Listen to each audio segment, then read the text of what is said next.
بسم اللہ الرحمن الرحیم قال اللہ تبارک و تعالی فی القرآن المجید والفرقان الحمید۔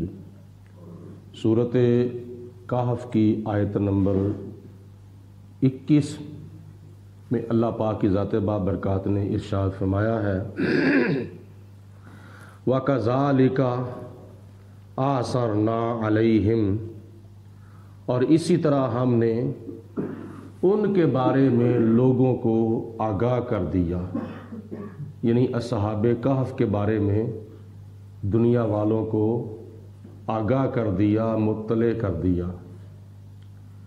جب وہ اصحاب کہف 309 سال کے بعد اللہ کے حکم سے بیدار ہوئے تو انہوں نے کھانا کھانے کے لیے اپنے میں سے کسی کو بستی کی طرف بھیجا کہ جاؤ کھانا لے کے آؤ۔ ان کے پاس وہی کرنسی تھی جو وہ لے کر غار میں آئے تھے، اور اس وقت بادشاہ تھا دقیانوس جو کہ کافر بادشاہ تھا، اور اس وقت کی کرنسی کے اوپر اس بادشاہ کی تصویر تھی۔ تو وہ چاندی کے چند سکے لے کر جب ان میں سے ایک کھانا لینے کے لیے بستی کے بازار میں گیا تو جا کر کہا کہ ہمیں یہ کھانا دے دو، تو وہ دکاندار دیکھ کر کہتا ہے کہ یہ تو کرنسی نہیں چلتی، یہ تو بہت پرانی ہے، آج سے صدیوں پرانی یہ کرنسی ہے۔ تو اس کو شک پڑ گیا کہ شاید ان کے ہاتھ کوئی خزانہ لگ گیا ہے۔ بات پھیل گئی، پھیلتی پھیلتی وقت کے بادشاہ تک بات پہنچ گئی۔ تو اس وقت بادشاہ تھا بیدروس، اور ایک روایت میں آتا ہے کہ بادشاہ یہ منصف مزاج تھا اور باقی ساری اللہ تعالیٰ کی باتوں کا اقرار کرتا تھا، صرف اس کا قیامت کے اوپر ایمان نہیں تھا۔ اور بعض روایات میں یہ آتا ہے کہ اس بادشاہ کے عوام میں سے کچھ لوگ قیامت کے منکر تھے، تو یہ لوگ اللہ تعالیٰ کی بارگاہ میں دعا کرتے تھے جو مسلمان تھے کہ یا پروردگار عالم ان کے لیے کوئی ایسی نشانی ظاہر فرما جس کی وجہ سے ان کا قیامت کے اوپر یقین ہو جائے۔ تو بادشاہ نے اس کو اپنے دربار میں طلب کیا، بیدروس نے، تو اس سے پوچھا کہ یہ کرنسی تجھے کس کے پاس سے ملی ہے؟ تو اس نے سارا معاملہ جو تھا وہ بتا دیا۔ تو وہ بادشاہ انکوائری کرنے کے لیے، یا اس کے جو رضاکار تھے یا نمائندے تھے، وہ غار کے پاس آئے اور آ کر سارا معاملہ دیکھا۔ تو پھر روایات میں آتا ہے کہ ان کا یقین ہو گیا تھا کہ اگر اللہ پاک 309 سال کے بعد اپنے بندوں کو بیدار کر سکتا ہے تو یہ بھی ایک مرنے کے مشابہ ہے، کیونکہ نبی پاک علیہ الصلوۃ والسلام نے بھی حدیث پاک میں ارشاد فرمایا ہے کہ یہ جو تمہاری نیند ہے نا، یہ موت کی چھوٹی بہن ہے، اور تم جب اس نیند سے بیدار ہوتے ہو تو خدا تمہیں عارضی طور پر زندہ کرتا ہے۔ تو ان کا یہ یقین ہو گیا کہ یہ خدا تعالیٰ اگر ایسا کر سکتا ہے تو پھر قیامت بھی آ سکتی ہے، اور ان کا پھر قیامت کے اوپر یقین ہو گیا۔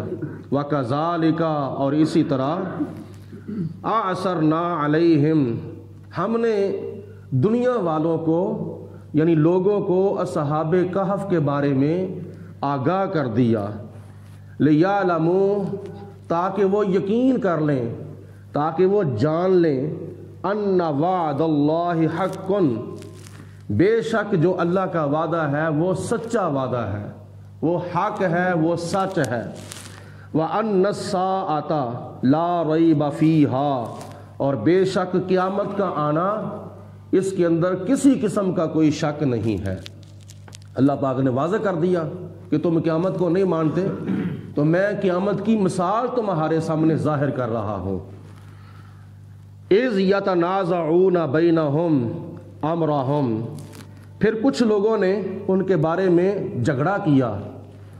کچھ لوگ کہتے ہیں کہ ان کی غار کے آگے عمارت بنا دی جائے، کیونکہ اس وقت پھر اللہ پاک کی ذات بابرکات نے اصحاب کہف کو موت دے دی تھی، وہ غار کے اندر ہی پھر آرام کرنے لگ گئے قیامت کے دن تک۔ تو پھر کچھ لوگوں کا اس طرف دھیان گیا کہ اس کے آگے ایک عمارت بنا دینی چاہیے ان کی یادگار کے طور پر۔ فَقَالُوا ابْنُوا عَلَيْهِمْ بُنْيَانًا، اور پھر کچھ لوگوں نے کہا کہ ان کے اوپر عمارت بنا دو۔ فقالو، پھر کچھ لوگوں نے کہا ابنو، بناؤ، علیہم، ان کے اوپر، بنیانن، ایک عمارت جو ان کی یادگار ہو، کیونکہ ربہم اعلم بہم، ان کا رب ان کو خوب جانتا ہے۔ قال الذین غلبوا علی امرہم، جو اس معاملے کے اندر ان کے اوپر غالب رہے تھے، لنتخذن علیہم مسجدا، تو انہوں نے کہا کہ ہم ضرور بر ضرور اس غار کے پاس ایک مسجد بنائیں گے۔ تو انہوں نے مسجد بنا دی، اور مسجد جب بنائی تو مسجد بنانے کا مقصد کیا ہوتا ہے کہ اللہ تعالیٰ کی بندگی کی جائے، خدا تعالیٰ کی عبادت کی جائے، اللہ پاک کی بارگاہ میں رکوع و سجود قومہ قیام کیے جائیں، خدا کا قرب حاصل کیا جائے۔ تو اللہ پاک کی ذات بابرکات نے یہ معاملہ لوگوں کے سامنے ظاہر فرمایا۔ تو پھر کچھ لوگوں نے کہا کہ اس کے آگے عمارت بنا دی جائے، تو جو اس معاملے میں غالب رہے تھے نا، یعنی مسلمان، انہوں نے کہا کہ ان کی یادگار کے طور پر ان کی غار کے آگے مسجد بنا دی جائے، تاکہ جو بھی یہاں آئے اس کو اللہ کی یاد آ جائے۔ سَيَقُولُونَ ثَلَاثَةٌ، اب لوگ یہ کہیں گے کہ ان کی تعداد 3 تھی، رابعہم کلبہم، اور چوتھا ان کا کتا تھا، وَيَقُولُونَ خَمْسَةٌ، اور کچھ لوگ یہ کہیں گے کہ ان کی تعداد 5 ہے، سادسہم کلبہم، اور چھٹا ان کا کتا ہے۔ رجمم بالغیب، اللہ فرماتا ہے کہ یہ بغیر دیکھے اندازے کی باتیں ہیں، یعنی یہ باتیں کرنے والے عیسائی تھے۔ قرآن پاک کے اس آیت کی تفسیر کے اندر مفسرین نے لکھا ہے کہ جو عیسائیت مذہب کے ساتھ تعلق رکھتے تھے، ان کا یہ اندازہ تھا کہ شاید ان کی تعداد 3 ہوگی، چوتھا ان کا کتا ہوگا، شاید ان کی تعداد 5 ہوگی، چھٹا ان کا کتا ہوگا۔ تو خدا فرماتا ہے کہ یہ صرف اور صرف اندازے کی باتیں ہیں۔ رجمم بالغیب، یہ وہ باتیں ہیں بغیر دیکھے جو اندازے کی ہیں۔ اب مسلمانوں نے حضور نبی کریم علیہ الصلوۃ والسلام سے سن کر کیا سمجھا تھا؟ وَيَقُولُونَ، اور کچھ لوگ یہ کہیں گے، سبعۃ، ان کی تعداد 7 ہے، وَثَامِنُهُمْ كَلْبُهُمْ، اور 8واں ان کا کتا ہے۔ قل، اے میرے پیارے حبیب علیہ السلام آپ ارشاد فرما دیں، ربی اعلم بعدتہم، میرا رب جو ہے وہ ان کی تعداد کو خوب جانتا ہے۔ حضرت عبداللہ ابن عباس رضی اللہ تعالیٰ عنہ ارشاد فرماتے ہیں کہ آگے جو خدا تعالیٰ کی ذات بابرکات نے ارشاد فرمایا نا، ما یعلمہم الا قلیل، ان کو کما حقہ کوئی بھی نہیں جانتا سوائے چند لوگوں کے، جن کو اللہ پاک کی ذات بابرکات نے ان کا یہ علم عطا فرمایا ہے۔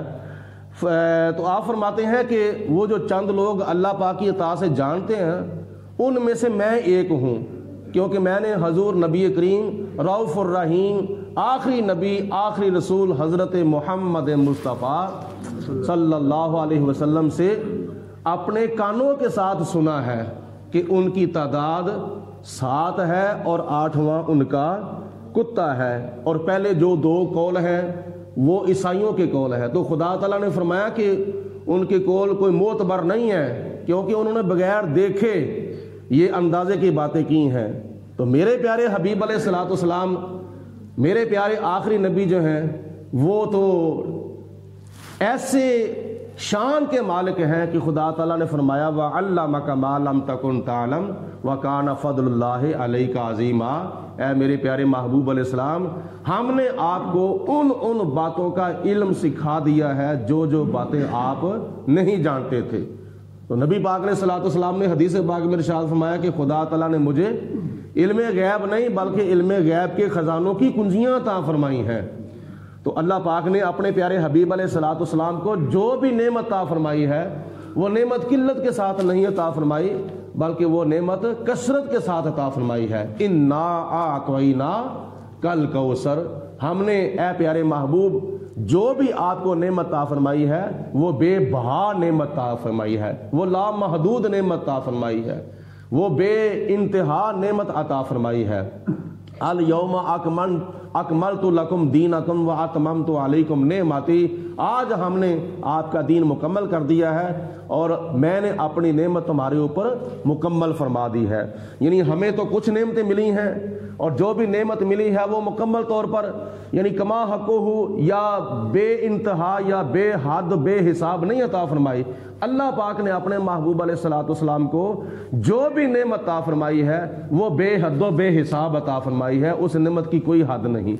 تو مخلوق کے علم کے حساب سے اللہ پاک نے اپنے محبوب علیہ السلام کو جو علم عطا فرمایا ہے وہ بھی بے انتہا اور بے حد علم عطا فرمایا ہے۔